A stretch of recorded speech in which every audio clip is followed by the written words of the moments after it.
Old saying in Tennessee, I know it's in Texas, probably in Tennessee, that says, "Fool me once, shame on you." If fool me, we can't get fooled again. Welcome. We have before us the opportunity to forge for ourselves and for future generations a new world order, a world where the rule of law, not the law of the jungle, governs the conduct of nations. When we are successful, and we will be, we have a real chance at this new world order, an order in which a credible United Nations can use its peacekeeping role to fulfill the promise and vision of the UN's founders.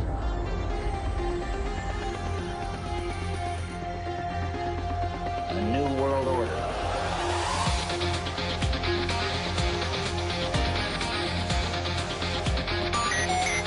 Welcome. 9/11. New world order. Wrong. Try again. 9/11. New world order. Wrong. Try again. 9/11. New world order. Wrong. Try again. 9/11. New world order. Wrong. Try again.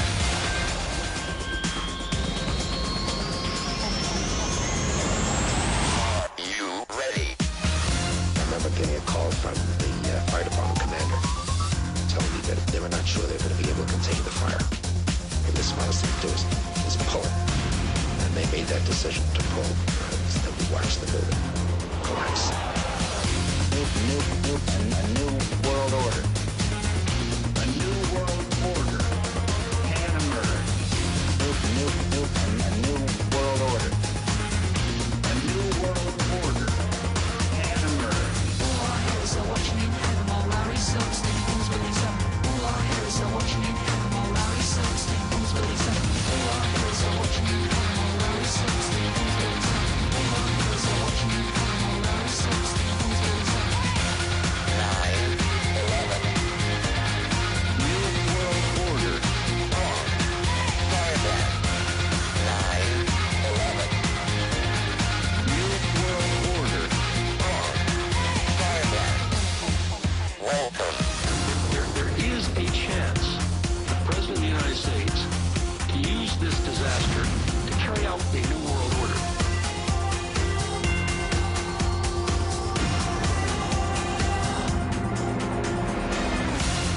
America will become increasingly vulnerable to hostile attack on our homeland.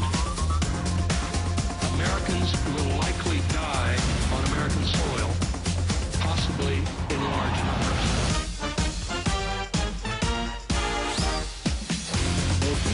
A new world order. A new world order can emerge. A new world order. A new world order can emerge.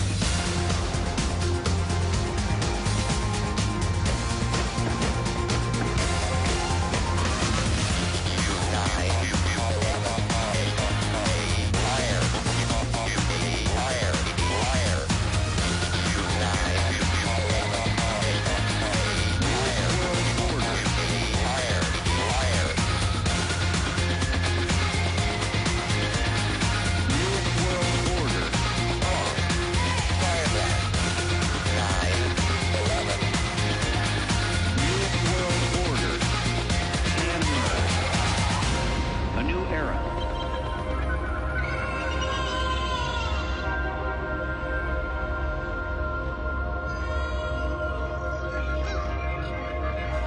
Americans will likely die on American soil, possibly in large numbers.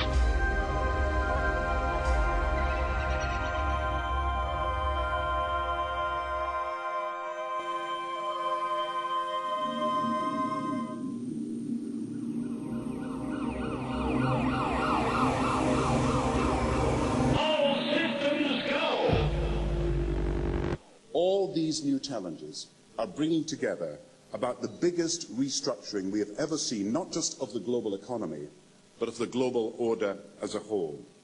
And 200 years ago, a famous British Foreign Secretary said that the new world had been called into existence to redress the balance of the old.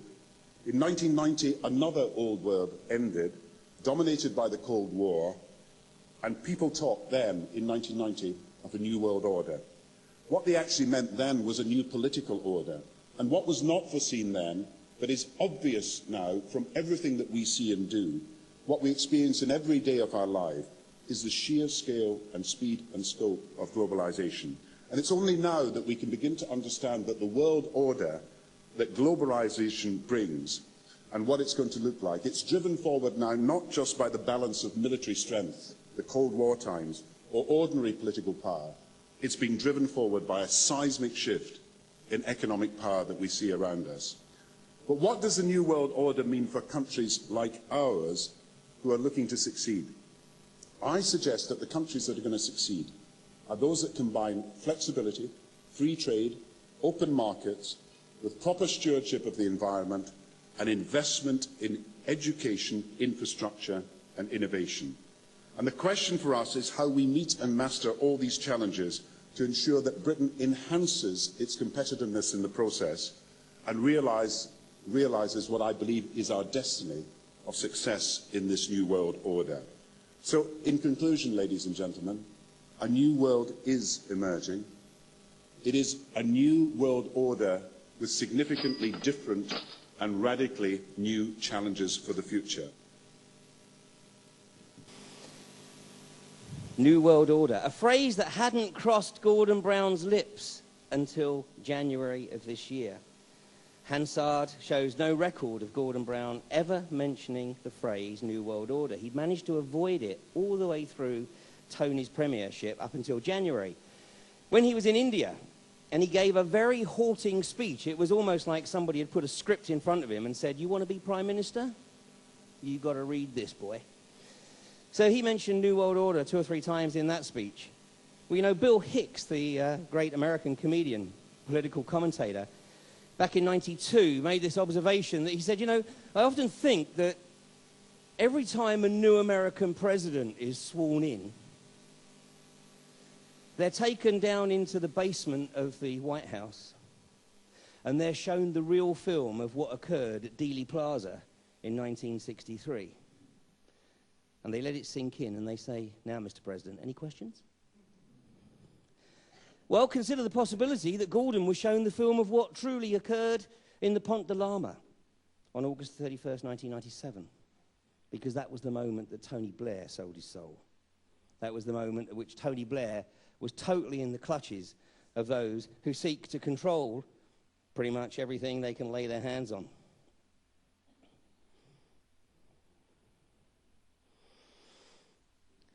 What I'm going to do this evening, in the next hour or so, is touch on a number of different threads, and it may appear that I'm jumping from one thread to another as I go through the evening.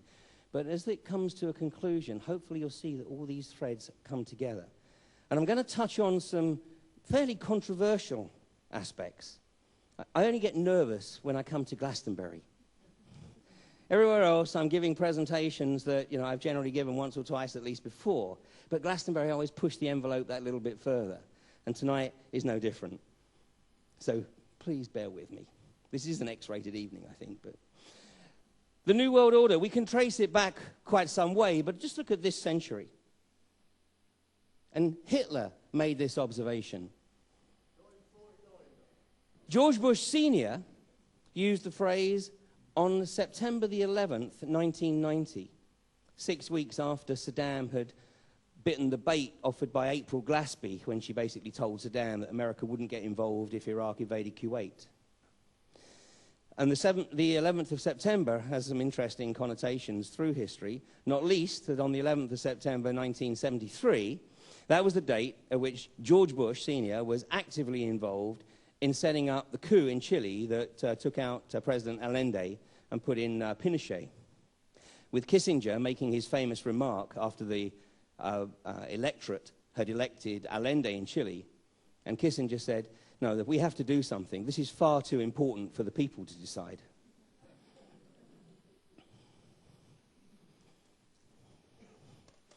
So the New World Order, it has a number of connotations, but I'm going to move into the arena of the brotherhoods. And what does this phrase, New World Order, mean? Now, you may see some words come up which actually sort of, how shall I say, cause a reaction in you.